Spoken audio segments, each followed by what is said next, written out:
tentang penelitian DNA. Banyak orang yang mungkin belum memahami betul tentang tes DNA.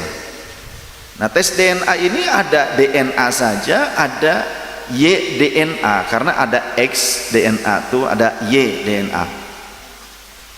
Sedangkan kalau Y-DNA ini adanya di laki-laki, ya, karena setiap manusia itu kurang lebih memiliki 22 pasang kromosom, dan ada 2 pasang kromosom lainnya yang menentukan, atau sepasang kromosom yang menentukan untuk pembentukan alat kelamin atau gendernya.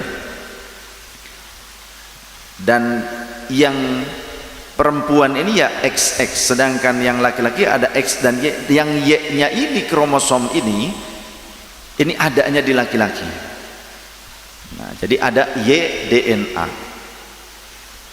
sehingga Y-DNA ini akan selalu identik dengan garis laki-laki, walaupun dari berbagai negara ketika garisnya sama, leluhurnya sama gitu. Kalau dari garis laki-lakinya itu bisa ketahuan, walaupun mungkin ada beberapa mutasi genetik karena ada asimilasi, percampuran pernikahan gitu. Tapi yang Y-DNA-nya ini tidak bisa berubah. Y-DNA-nya ini akan tetap ada identiknya gitu. Sehingga nanti ketika walaupun sudah beberapa generasi, beberapa abad, lalu kemudian di berbagai negara itu ada yang genetiknya identik, Y-DNA-nya sama gitu loh. Ada kemiripan atau ada identik, mirip. Identik ini lebih daripada kemiripan, jadi ada persamaannya walaupun sudah ada mutasinya. Nah, itu akan ketemu. Sehingga di laman resminya Wapres Indonesia, Wakil Presiden Indonesia, merujuk kepada hasil Bahthul Masail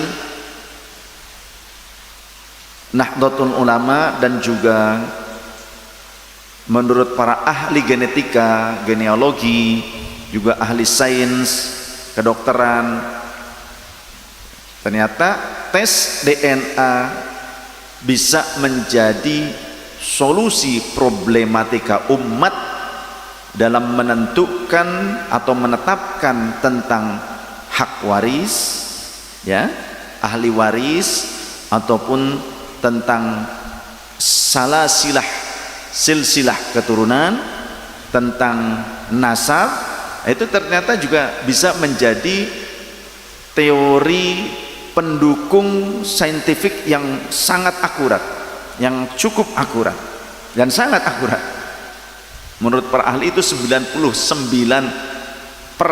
akurat, ya, bahkan pakai koma, 99,9% akurat.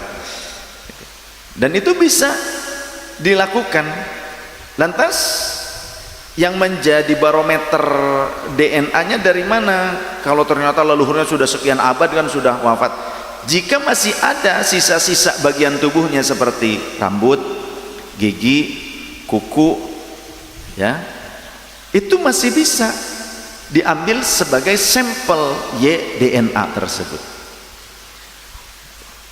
Dan ini sebetulnya sesuai dengan kaidah-kaidah ilmu fiqih, ya, seperti qiyafah.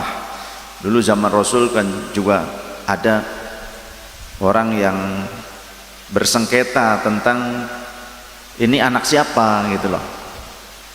Ternyata dilakukan penelitian dari segi kemiripan, apanya hidungnya ke ini lebih mirip dengan siapa, seperti itu, karena ada sengketa di zaman Rasul seperti itu.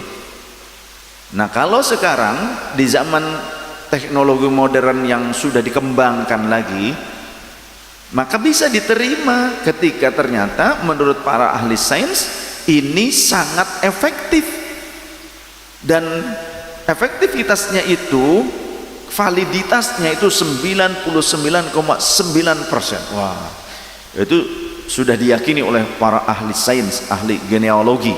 Ahli genealogi itu ahli persambungan DNA, genetik DNA, nasab, silsilah gitu. Itu sudah diyakini itu.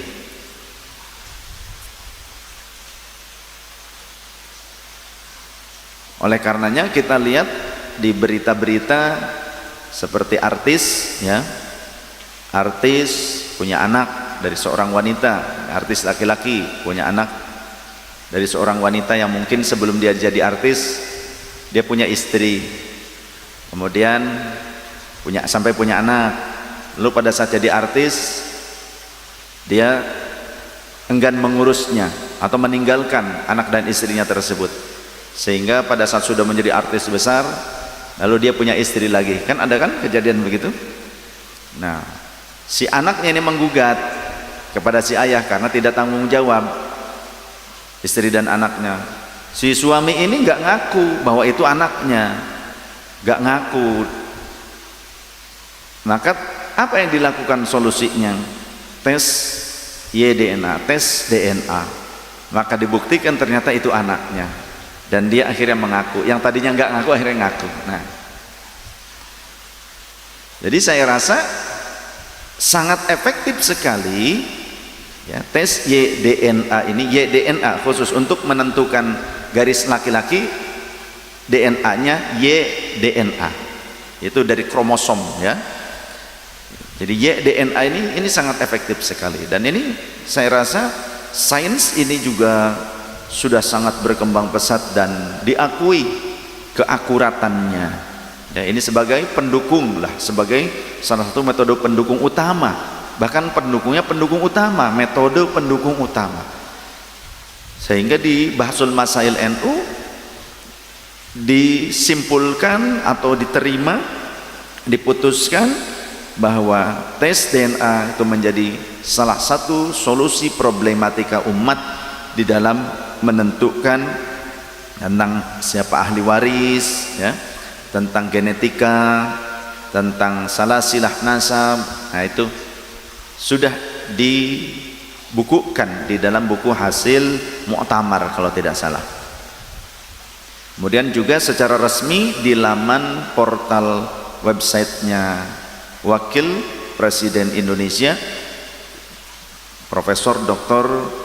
Syekh Haji Ma'ruf Amin, yang beliau dinobatkan sebagai atau diberikan gelar Bapak Ekonomi Syariah, atau juga banyak yang menyebutnya sebagai fuqaha, karena memang beliau orang faqih, ya, salah satu dari fuqaha. Beliau juga pernah menjadi Ketua Umum MUI, juga menjadi Rois Am Nahdlatul Ulama pernah, dan beliau menyampaikan itu. Oleh karenanya jika ada perdebatan-perdebatan tentang silsilah gitu kan, selain data-data primer seperti manuskrip, maka salah satu yang cukup bisa diandalkan dan diterima oleh kalangan internasional dan bahkan oleh para naqib dan munsib internasional, yaitu tes YDNA. Nah, itu sangat akurat, ya. Jadi jika memiliki pernyataan bahwa di darahku ada darahnya Rasulullah SAW dan selalu di mana-mana bergembar-gembor di darahku, mengalir darah Rasulullah SAW, lalu kemudian memprovokasi umat, menggerakkan umat supaya menjadi berirnya, menjadi bentengnya. Nah, itulah kenapa harus menggunakan umat ini untuk jadi benteng.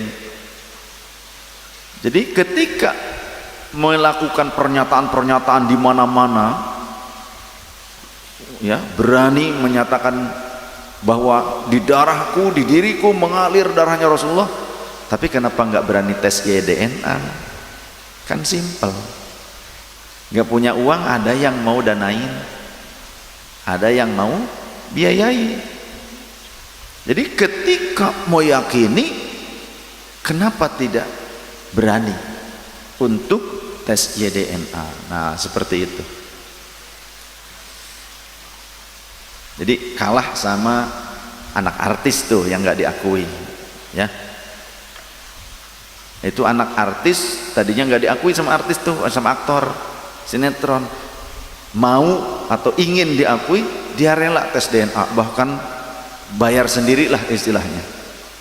Nah ini masa bukan anak artis lagi, bukan nasab artis, tapi nasab Rasulullah gitulah. Ada yang mau bayarin pula, masa nggak mau tes DNA? Apa susahnya? Ya, udah ada yang mau bantu, udah ada yang mau fasilitasi. Jadi nggak usah konyol, berpikirnya simpel saja, simpel. Jadi siapa yang mendakwakan maka dia harus membuktikan, kan di dalam kaidah hukum pidana juga seperti itu. Hukum pidana, hukum perdata,